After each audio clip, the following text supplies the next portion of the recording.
Hi everybody, welcome back. So that first little video you saw with the goose, that was filmed on May 7th, about 1 o'clock in the afternoon. I was going out to my car to eat out in the car for lunch and kind of just relax and do some reading, and Goose was just sitting behind my vehicle. So I filmed it. It was really nice spring day. This next clip you're about to see was about an hour later.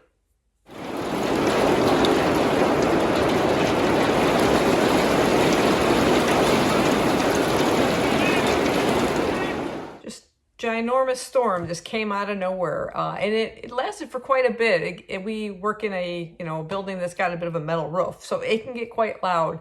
And when the hail started to hit, it was so loud you couldn't even hear yourself think.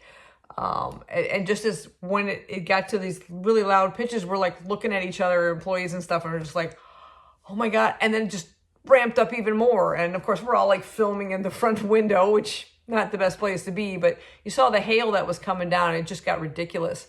And then right at the end of that short little clip, one of the managers was yelling at us, to everybody, including customers, to go to the back of the store because it was starting to get a little bit too dangerous with everything kind of hitting the windows and all that. But right after everything kind of settled down, and literally had to go out with a snow shovel, and my manager was like shoveling all this hail off the sidewalks. It was crazy.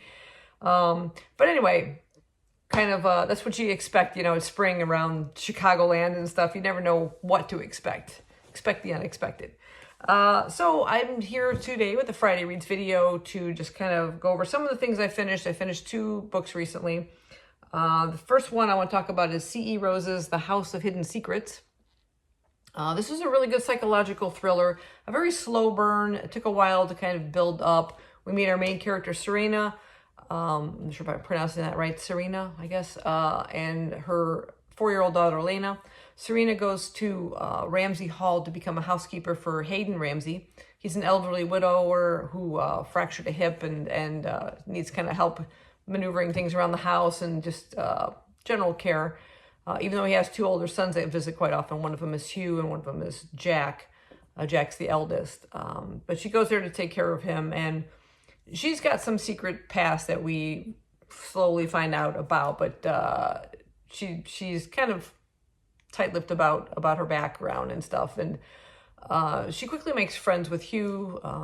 He's a little simpler young man, possibly on the spectrum and stuff, but he takes to her quite well, and they become pretty good friends along the way. But Jack right away is kind of suspicious, doesn't really like her being there. And Serena gets that feel from him right away. But one thing I didn't like about this book is just how quickly that relationship changes. It goes from like way down here, like, oh, I don't really like her. Why is she here? I want her staying away from my things, stay out of my room, yada, yada, yada, to all of a sudden, ooh, let's have a romantic relationship. It's just like, where'd that come from? I just felt that was a bit rushed within the story. But other than that, I love the just the slow build and the slow reveal of all the various secrets and mystery behind each character. I mean, each one had something going on, and that was amazing how everything kind of came together at the end, and a lot of unexpected turns that I didn't see coming, but I thoroughly enjoyed it. So I'll probably looking into more books by that particular author. The next one I have is The House at Phantom Park by Graham Masterton. This is an audiobook I listened to. I will say the narrator did a really great job of breathing life into all these characters, the various voices and accents and things that they use, but there was very little life within the book. Just a lot of suffering and pain, and that's how it's described. It's like what happened to be our setting is an abandoned military hospital, and it's being renovated into some kind of luxury apartments, and there's like a team there that are measuring things and kind of figuring out where they want to put stuff, and surveyors and things like that. And while they're in the building surveying, all of a sudden one of the main surveyor is like struck by this enormous, intense pain, unrelenting pain, and they end up having to take him off to the hospital. And then they replace him with a woman surveyor, and then something happens to her. And it's like these people, they keep going in and out of the building, and things keep happening, and it's like, it starts to take on a paranormal level, but they seem to keep denying the fact that there is anything going on, or disbelieving it. Like, how many times does this have to keep happening? They keep hearing this screaming in the hospital. disembodied voices. They go up there, there's nobody there, and then something happens to somebody and they keep going back, and then the police show up and they say maybe you shouldn't go into the building until we know what's going on, and they go back in again. Anyway, it was just so repetitive. Oh my God, someone's screaming again. Oh, it's me. I was just so fed up with it. But I did stick through it to the end, and yeah, there was no payoff. It was just, I wouldn't recommend it. I did not enjoy it. It was a bit of a pain. So those are the 2 books I have finished. But what I'm moving on to now, the first one is my ebook I'm reading. This is one of the books I had gotten from, I have like these 2 emails I get pretty much every day. One's from BookBub and the other one's from e-Reader News Today, I think is the 2 ones. And they give you recommendations for free or cheap ebooks that are available. And then you can get them through Amazon or wherever. And I happened to download this particular, it was actually a 10-book set. This was called The Little Leaf Creek Books by Cindy Bell. Oops, let me pull up the picture. There it is, by Cindy Bell. And this is the first 10 books in the series. Cute little cover there. And I am currently reading Chaos in Little Leaf Creek. That's book 1. Okay. And this is the one, let me make sure I've got that right. Cassie. I'm going to get my characters mixed up between the 2 books I'm reading.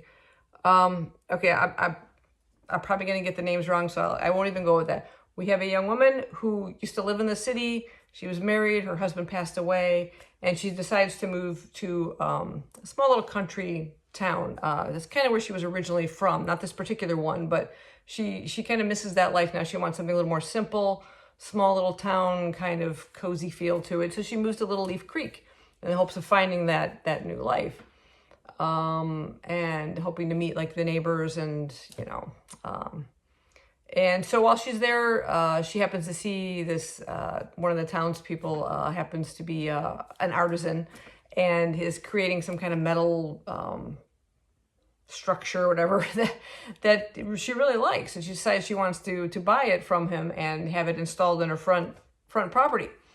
And right away, he's just like, he's kind of almost not used to selling his stuff. It's weird. She almost has to convince him to sell it to her. And he asks for a certain amount. She's like, I think it's worth more, and pays him more and all this. And I'll even pay you if you move it to the property. And he's like, oh, but you probably won't be able to put it there because the Historical Society is going to probably turn you down. And she's just like, I didn't know anything about Historical Society, you know. And he's like, yeah, they're going to probably want to check it out. And so she ends up meeting the people that are members of this Historical Society, and they say they're going to send somebody out to the home, and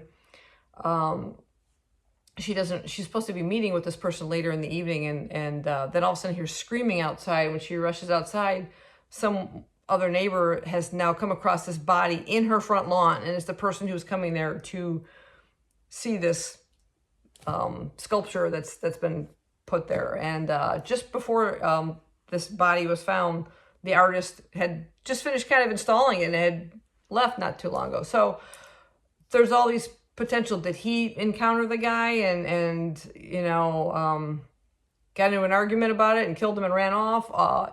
She's a suspect because it's in her property and all this. And, you know, she's just been there a very short period of time and already she's a murder suspect. So things aren't going very well for her. But I'm already liking like some of the characters we see. Her neighbor is described as not excessively friendly, but is an ex-police officer, so it's kind of coming in handy and is almost helping her out, you know. But then she's also wondering, she's very suspicious of everybody. She's suspicious of her neighbor. She's suspicious of the police officer who seems to think she's guilty, and she even trust him? And can she trust maybe the artist who installed the thing in her lawn, because apparently he has a past that she's now hearing about? And so it's like her thought process is turned right away to suspicion about this person, suspicions about this person. So, but like I said, I'm liking the characters, and we'll see how the story plays out. Definitely have a lot of books left to read after this one. And then the audiobook I'm listening to is an Audible original by Caroline Overington called The Cuckoo's Cry.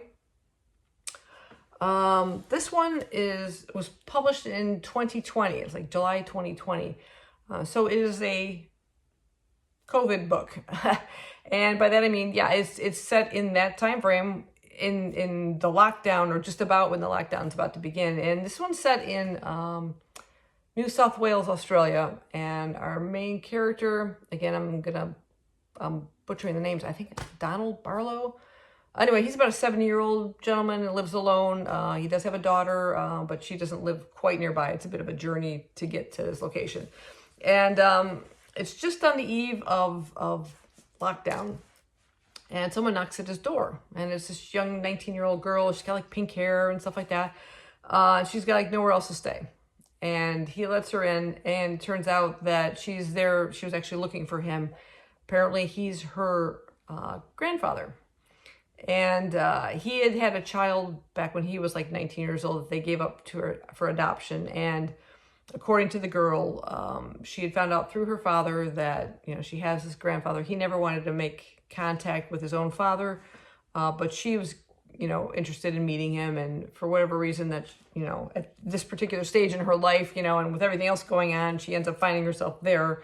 The elder gentleman's actual daughter, who is married with a family, is immediately suspicious. You know, what is this girl after? Is she really who she claims to be? How could he just let her into the house? Now she's staying with him because she has nowhere else to go. And at this point, she can't leave anywhere because now the shutdown's starting to go into effect and you have to stay in place. There's no traveling except for, you know, food or necessities, things like that. So, but she seems very good for him.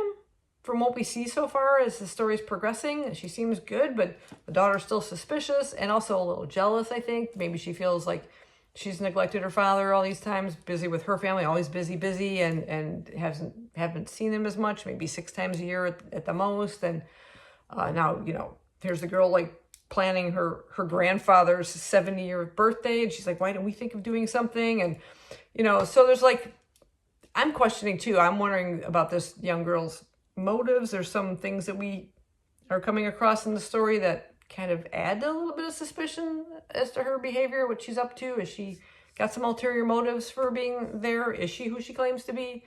I don't know yet, but I'm intrigued. So I'm really enjoying these latter 2 books here. So that's the Chaos in Little Leaf Creek, book 1.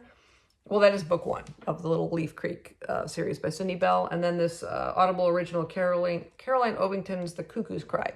According to Goodreads, this did come out in a hardcover, so it is in a physical book format, not just an Audible. But yeah, that's pretty much everything I have for you this week, and hope you guys are reading something good. Let me know down below. And if you've ever read either of these, or if they sound interesting to you, let me know. I'll talk to you later. Bye-bye.